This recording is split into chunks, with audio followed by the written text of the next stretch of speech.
So what do we learn from the Starbucks incident? Two African-American gentlemen were asked to leave at a Starbucks in Philadelphia because they were waiting for their friend who was going to the bathroom, and they were taking too long in the opinion of the manager, who called the police, and they were asked to leave. The CEO of Starbucks has apologized to the individuals. He wants to meet with them and have racial sensitivity training around the country at every store on May 29th. That's all good stuff. But here's what bothers me. Nobody seems to get it. It's not a hard thing to understand. The issue here was whether white people, and we now know that, yes, at that store there have been white people who have gone in there to the bathroom and not bought anything, and the police were not called.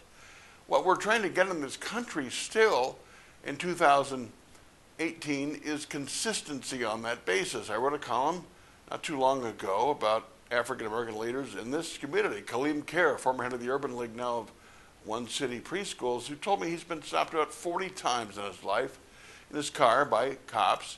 He thinks about 8 times legitimate. I've had endless other anecdotes.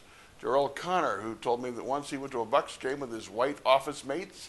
They went to the concession stand to get food. They were going into the row to their seats, and the white usher asked Darrell, "Let me see your ticket." Now, he didn't ask any of the other workers there that were with Darrell about their tickets. Darrell said, "Well, you didn't ask them," and the guy said, "You can't sit there unless I see your ticket." Darrell had to hand his drink and his food to another fan, and he reached down and got his ticket, showed it to the usher.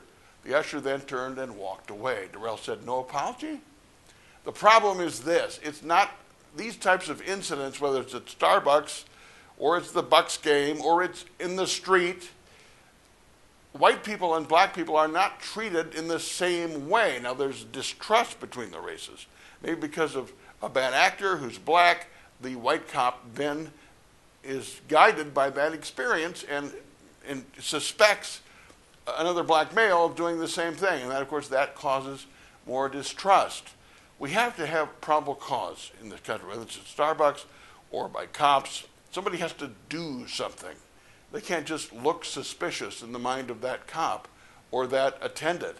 I know you have a policy about loitering in the store and not buying anything. I understand that. But if you're going to enforce it with black customers, then you need to enforce it with white customers. That is the simple truth of the matter. And if you think that we have an even playing field and that white people and black people are treated the same in stores and by cops, you are wrong. We have to acknowledge the premise, and then we can handle the solution, what to do about it, as civilized adults, and not politicize it, not exploit it for political reasons. That would be a good start, and somebody should say that.